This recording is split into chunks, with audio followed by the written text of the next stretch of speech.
Who was the greatest physician who ever walked this earth? Hi, my dear friends. Welcome to Pathways of Hope. This is Bobby Kitain. Right now, as I speak to you, I'm under the weather. It's been 2 days now. I have cough, I have a cold, feeling feverish. But I also just came from a 2-hour trip to Pampanga where I gave a talk in a conference. I believe God is interested in our health. Even if we are subjected to the pitfalls of life physically, God enables us to do what He wants us to do through His healing power. And tonight I experienced that. It was a 2-hour ride, it was a 1-hour talk, another 2 hours coming back. It was tiring, and yet the Lord sustained me. The Lord, in a sense, healed me, even momentarily, while I was giving that talk.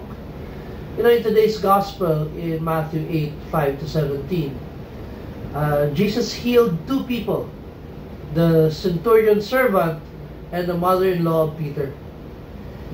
Here we know that the Lord healed them because of their faith. And the Lord did that. He took on our infirmities so that He can heal us. I believe today, my dear friends, many people are sick, not just physically. Some are handicapped with a disease called loneliness or insecurity or anxiety, worry, fear. Some are burdened by a past that is traumatic. Some have been abused.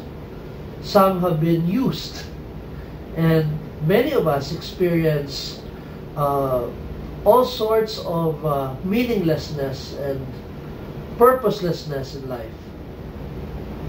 Today, my friend, if you're going through any of those maladies, I invite you to go to Jesus, because He is the greatest physician who ever walked this earth. And He can heal you, not only physically, but also emotionally and mentally, if it is according to His most perfect plan for your life. Nevertheless, trust Him to do what's best for you. Come to Him today and receive healing in all its forms, in a way that is best for you. God bless you, my friend.